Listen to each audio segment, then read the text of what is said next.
Partager, mieux qu'une chaîne, un monde.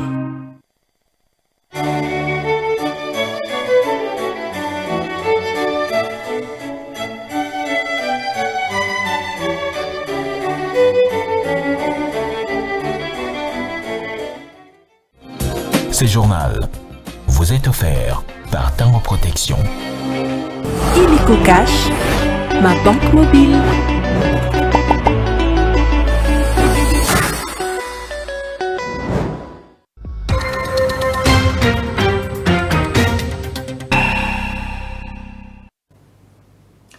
Mesdames et messieurs, bonsoir. Tout le plaisir est pour moi de vous retrouver pour cette session d'information. Donc voici l'ossature. Implication des anciens seigneurs de guerre de l'Ituri dans le renforcement de groupes armés AFC M23 au Nord Kivu, tel que reprise dans le rapport du groupe d'experts de l'ONU. L'armée congolaise donne de la voix. Le porte-parole militaire de FRDC à l'Ituri demande à la population de ne pas soutenir leur démarche, mais plutôt de coopérer avec les autorités militaires pour dérouter l'ennemi. Application de la nouvelle grille tarifaire des transports à Kinshasa, le ministre provincial accorde un moratoire de 10 jours aux associations des transports en commun. Il sera question de sensibiliser tous les chauffeurs afin d'arriver à une application réussie de cette tarification.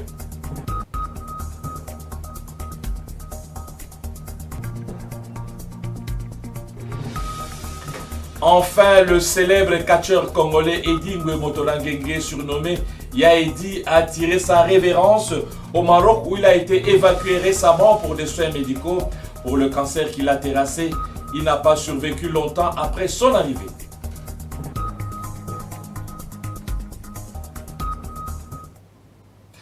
Je venais de l'annoncer, publié depuis le 8 janvier dernier.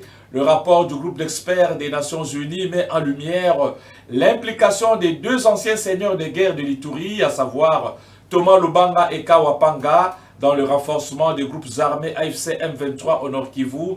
Le porte-parole de FRDC en Ituri,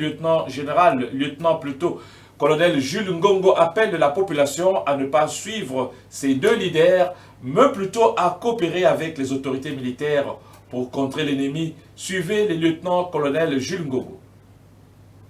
Nous venons encore une fois de donner de la lumière à tout ce qui se passe ici en Ituri, où certains leaders, entre parenthèses, sont impliqués dans le recrutement, la formation et renforcer le rang du M23 pour que ces mouvements terroristes puissent combattre la République. Et qui sont-ils? On a cité Thomas Lubanga et Kawa.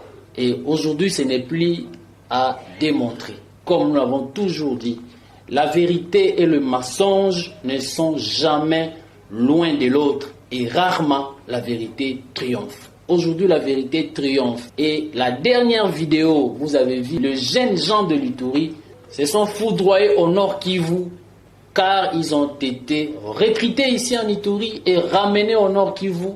Et le rouleau compresseur de forces armées ont foudroyé tous ces jeunes gens. Et les témoignages sont clairs, qu'il y a beaucoup sont morts et beaucoup sont dans des directions inconnues. Ils sont dispersés comme les abeilles et on est en train maintenant de le ramasser au Nord Kivu comme des chenilles.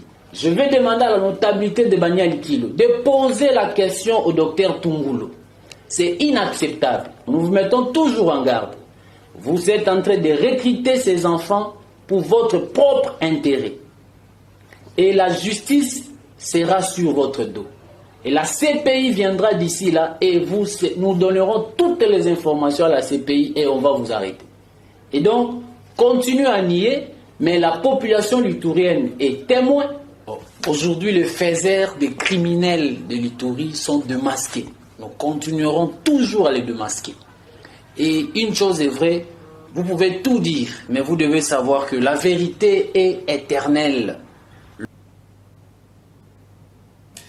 Et dans ce même registre de la guerre imposée à la RDC, le Conseil supérieur de l'audiovisuel et de la communication CESAC a décidé de suspendre à titre conservatoire la diffusion de la chaîne Al Jazeera sur l'ensemble du territoire national pour une période de 90 jours. Ces décisions actées lors d'une réunion tenue à Kinshasa repose sur des infractions relevées dans une interview diffusée par la chaîne le 1er janvier 2025. L'interview en question mettait en avant Bertrand Bissimois, leader du mouvement rebelle M23, sans fournir de contradictions ni respecter les règles de traitement de l'information. Selon le CESAC, le contenu diffusé constitue une apologie du terrorisme et une incitation à la rébellion contre l'autorité publique. Est prévu pour ce mardi 14 janvier 2025 à 8 h dans la ville de Kananga, chef-lieu du Kasaï central. Les élections au Conseil provincial de la jeunesse n'ont pas eu lieu. Aucun signe ne rassure jusque-là quant à la tenue de ce scrutin. C'est ce qui a suscité les inquiétudes dans les camps des jeunes qui parlent déjà de plusieurs violations des dispositions légales par le gouvernement provincial. Soleil Touba signe ce reportage. Ils sont là depuis 8 heures pour passer aux élections de membres du Conseil provincial de la jeunesse, tel qu'indiqué dans un communiqué signé par le chef de la division provinciale de la jeunesse ad intérim. Candidats et électeurs, journalistes et observateurs, chacun est dans son coin en pleine discussion. Pas de dispositif électoral installé, ni de liste de candidats affichés, seulement la salle à prêter. Voilà l'atmosphère dans l'enceinte de la division provinciale de la jeunesse. Un jeune trouvé sur place s'interroge sur la tenue ou non de ce scrutin ainsi que la qualité des parties prenantes. Normalement, c'est prévu à ce que les électeurs se reconnaissent. Les structures qui sont maintenues pour passer au vote doivent d'abord être reconnues. Jusqu'ici, nous sommes au CPJ. Aucune liste n'est pas affichée d'abord de structure. Le monde est là et aucune personne ne sait pas est-ce qu'il a droit ou pas, ou sa structure a droit d'accéder dans la salle ou pas. Marcel Moulamba, un des candidats qui tient jusqu'au bout, parle de beaucoup de dispositions violées par les organisateurs. Il y a beaucoup de dispositions qui ont été violées, alors que les autorités nous affirment que les élections sont organisées dans un contexte particulier, où ils sont sous pression du secrétariat national de la jeunesse, qui les oblige vraiment d'envoyer les rapports avant les 14. Alors ils nous disent que l'arrêté soit respecté, qu'il ne soit pas respecté, les élections auront toujours eu lieu. Voilà pourquoi c'est qui explique la violation de certaines dispositions de l'arrêté. Bon, on a accepté parce qu'on ne pouvait pas s'opposer. Quand on a essayé un peu de remettre les choses en normal, bon, on était traité de tous les mots. Alors on a aussi accepté, on a dit les vins tirés, il faut en consommer. Et nous sommes là, on a en direct, et nous sommes très conscients de cette bataille parce que je vois la politique s'y mêler. Jean-Claude Ngala Mouloumé, communicateur du bureau sortant, s'inquiète dans ce sens. Pourquoi il n'y a pas eu une communication jusqu'à ce jour? C'est parce que les élections sont politiquement boutiquées, c'est parce que les élections sont très mal organisées. Et les élections en question ne respectent aucune disposition de l'arrêté. Qui sont candidats? Est-ce qu'ils sont dans l'esprit de l'arrêté tel que révisé par le ministre Yves Boukoulou en 2021? Non. Soit nous avons des autorités qui font semblant de lire, soit ils ne savent pas lire. Nous devons être comme ça. Contre toute attente, c'est vers midi que les listes et isoloirs sont placés pour ipso facto tenir ces scrutins. Ceci après la rencontre entre l'autorité provinciale et les candidats. Il faut le dire, les électeurs venus dans différents territoires du Kasaï central pour participer à ces élections peinent de la prise en charge et ne savent à quel sens se vouer. Ça, le sénateur Pius Mwabi Lumba Mukala a répondu favorablement à la détresse énergétique des habitants de la commune de Kisenso en érigeant une cabine électrique.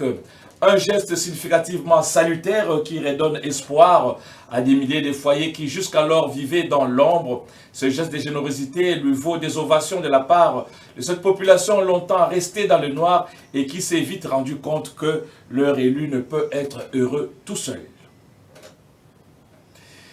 Et le ministre provincial de Transport et de la Mobilité humaine de Kinshasa, Bob Amiso Yoka, a décidé d'accorder un moratoire de 10 jours aux associations de transport en commun afin de sensibiliser leurs membres sur la mise en application de la nouvelle grille tarifaire. Cette décision a été annoncée lors d'une réunion tenue lundi soir avec les principaux acteurs du secteur des transports. Selon Bienvenu Kakoulé, président provincial de l'Association des chauffeurs du Congo, ASECO, cette mesure vise à garantir une transition harmonieuse Ce après des tensions observées depuis le lundi matin entre les transporteurs et les passagers liées à une mauvaise application des tarifs.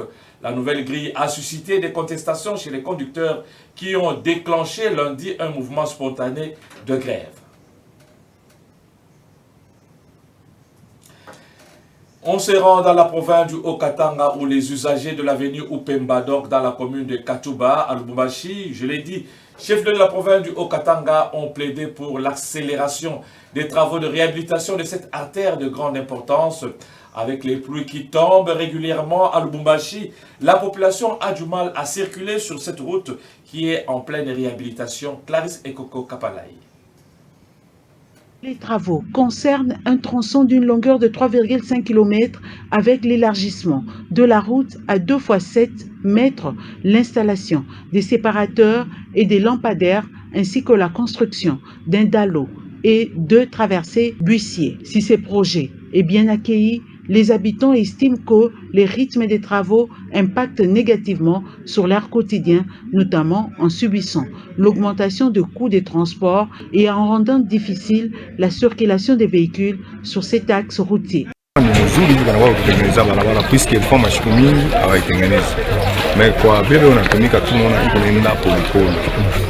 na hii mama tuko mama ya mvula shimona ndio fashi tuko napita hapa cha kuniperturbe inaongeza dépense kwa transport puisque hapa shimona kama unatoka kule uko bija kwa moto unafika pale unashuka unatembea pale miguu unabeba tena transport hapa inakufikisha kwa machipisha ndio nenda mvula. Les motocyclistes qui assurent le transport dans cette partie de la ville plaident également pour des mesures temporaires.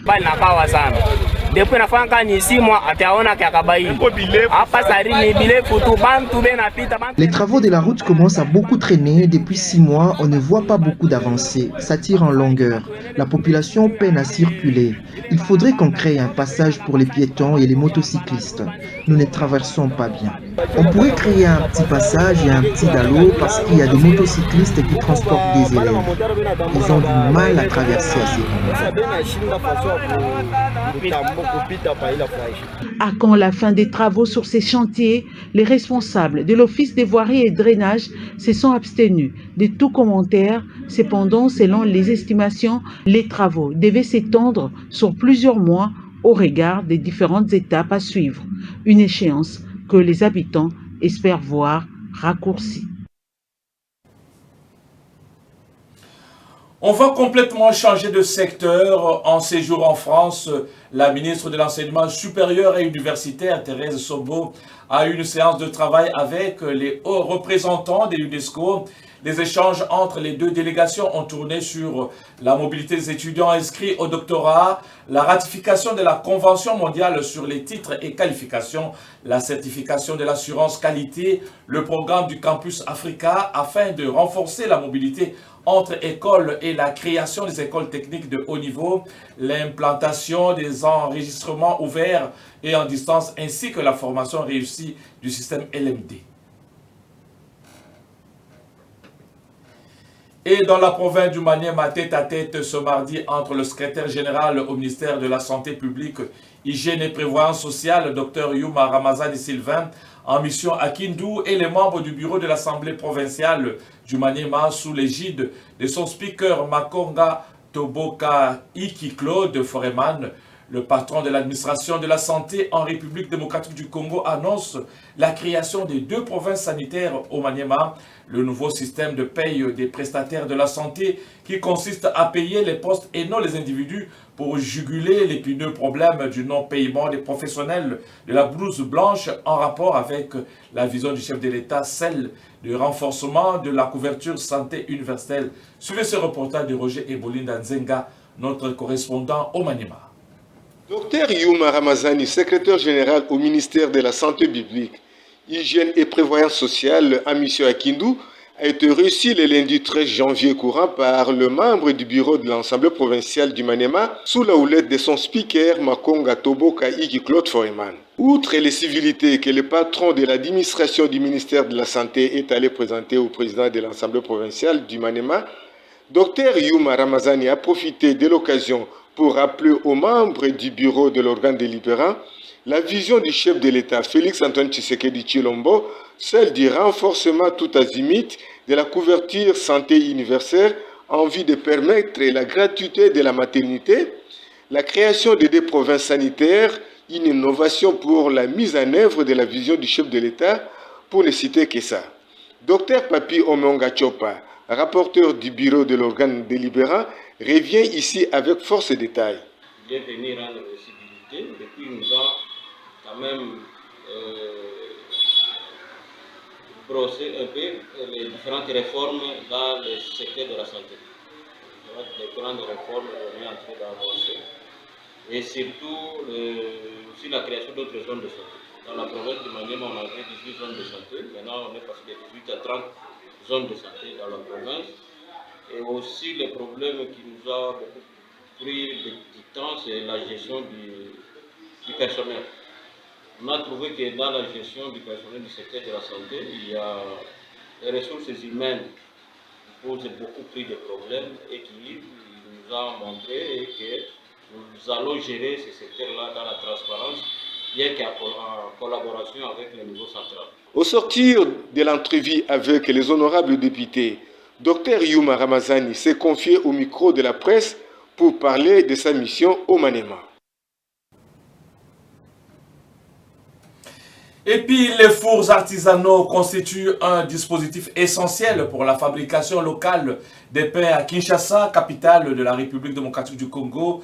Ces fours sont montés avec des matériaux de récupération apportés de main dans les marchés de Kinshasa. Mao Alongo est un ajusteur basé au quartier Bokali, dans la commune de Kimbaseke. Depuis plus de 2 décennies, il monte des fours artisanaux utilisés dans les boulangeries locales. Clarisse et Coco Kapalai pour ce reportage. Les boulangeries fonctionnent des fours artisanaux. Mao Alongo en fabrique depuis plus de 20 ans. Ici au marché de la Liberté, dans la commune de Massina, l'un des coins où Mao vient chercher la ferraille nécessaire pour son travail. Nous achetons des tôles de 3000 mètres, 4000 mètres avec lesquels nous fabriquons des fours et puis les ciments avec lesquels nous fabriquons les foyers. Nous nous approvisionnons selon les prix que nous trouvons au marché et nous dispatchons car on ne peut rentrer dedans. Une fois les matériaux rassemblés, Mao quitte les marchés et retourne dans son atelier où il découpe et monte les fours avec la ferraille qui s'est procurée. La route n'est pas en bon état, mais nous fournissons des efforts pour acheminer les matériels à l'atelier et on n'a pas de choix.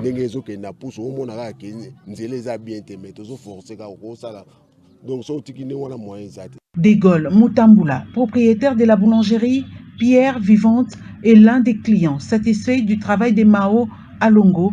Il témoigne de la qualité du travail de l'artisan. En tout cas, Moussala est très magnifique.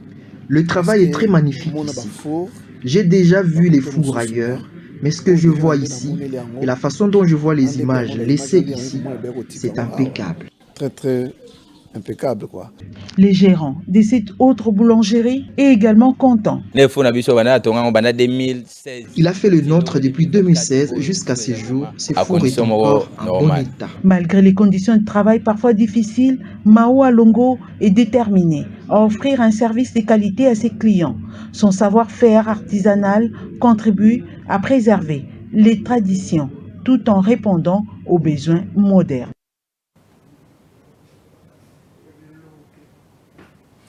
Et cette bonne nouvelle dans le secteur des télécommunications, Orange et Vodacom annoncent la création d'une joint venture visant à améliorer l'accès au réseau mobile dans les zones rurales de la République démocratique du Congo. Ce partenariat innovant, inédit en Afrique, mettra en place des stations de base mobiles alimentées à l'énergie solaire pour desservir des régions isolées et faiblement peuplées. Avec cet investissement, les deux entreprises aspirent à fournir une couverture réseau à 19 millions de personnes, tout en favorisant l'accès aux services financiers et de télécommunications mobiles. Ce projet s'inscrit dans une démarche visant à réduire la fracture numérique et à promouvoir une croissance économique inclusive, le développement et l'exploitation des réseaux dans les régions reculées de la RDC constituent un défi majeur important. Pour y remédier, Orange et Vodacom prévoient la construction des 2000 stations de base solaire équipées des technologies 2G et 4G sur une période de 6 ans. La première phase de l'accord porte sur 1000 sites, après quoi Orange et Vodacom pourront envisager d'étendre le projet avec 1000 tours supplémentaires. En plus d'améliorer la couverture réseau, cet investissement offrira aux consommateurs un accès aux services de voix, des données et de paiement mobile. Et je l'ai annoncé également dans le sommaire, évacué en décembre 2024 à Rabat au Maroc pour poursuivre son traitement. Le célèbre catcheur congolais Edingwe Mapima, dit Edingwe Motonangenge, ou Yaedi pour les intimes, est décédé dans la nuit de ce lundi 13 janvier 2025 à l'âge de 73 ans. Pour le ministre des Sports Didier Boudimbou, le décès de cette icône est une immense perte, non seulement pour la RDC, mais aussi pour tous ceux qui ont été touchés par sa passion et son charisme. Suivez son parcours dans ce reportage. Figure emblématique du catch en République démocratique du Congo, Edingwe Mapima Paul était apprécié pour ses performances spectaculaires sur le ring et surtout pour la démonstration supposée ou avérée des miracles avec des fétiches. Véritable légende vivante, Edingwe laisse derrière lui un immense vide dans le monde sportif de la RDC, notamment celui du catch et parmi ses nombreux fans. Surnommé Motonangenge, soit Feu Follet en lingala, le catcheur s'était imposé comme l'une des figures incontournables de cette discipline très populaire dans le pays. Doté d'une agilité et d'une force de frappe hors norme, Edingwe avait marqué des générations de fans avec ses prouesses techniques et son charisme hors norme sur les rings. Au fil des années, il était devenu l'un des ambassadeurs les plus influents du catch congolais, contribuant à sa notoriété à l'international. Sa disparition soudaine plonge l'ensemble de la communauté sportive de la RDC dans une immense tristesse, confirmation de la Fédération congolaise. Edingwe Mapima Paul s'était également imposé comme une personnalité populaire et respectée dans son pays. Son engagement auprès des plus démunis et son charisme naturel en avaient fait une véritable icône au-delà des frontières du catch. Malade depuis plusieurs mois, Edingwe avait pourtant démenti à plusieurs reprises le rumeur sur sa disparition. Le gouvernement de la RDC, à travers le ministère des Sports et Loisirs, avait évacué en urgence Edingwe au Maroc pour une meilleure prise en charge depuis le jeudi 12 décembre 2024. Edingwe est décédé le lundi 13 janvier à l'âge de 73 ans.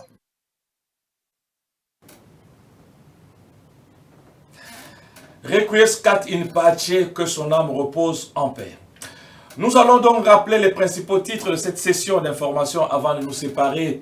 Implication des anciens seigneurs de guerre de l'Ituri dans le renforcement des groupes armés AFC M23 au Nord Kivu, tel que reprise dans le rapport du groupe d'experts de l'ONU.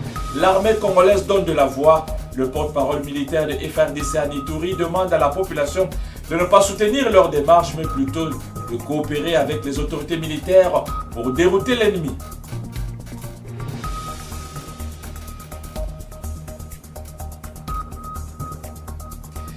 Application de la nouvelle grille tarifaire des transports à Kinshasa, le ministre provincial accorde un moratoire de 10 jours aux associations des transports en commun. Il sera question de sensibiliser tous les chauffeurs afin d'arriver à une application réussie de cette tarification.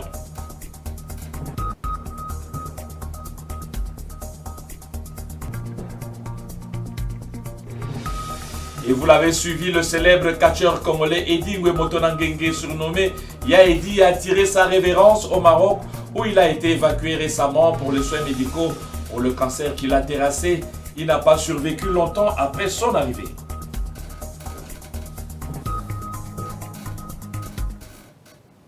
Voilà, mesdames et messieurs, c'est la fin complète de cette session d'information. Vous avez été nombreux à nous suivre à travers le monde. Merci pour le bon de votre temps et surtout bonne suite de programme sur la RTGA. Au revoir.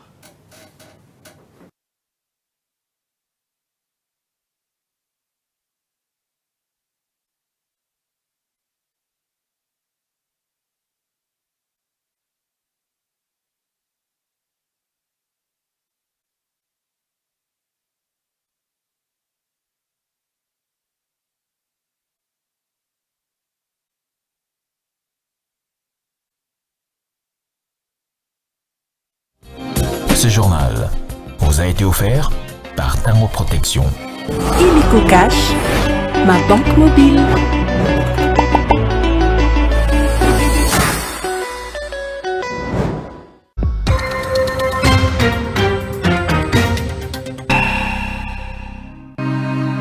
RTGA, mieux qu'une chaîne, un monde. RTGA, mieux qu'une chaîne, un monde.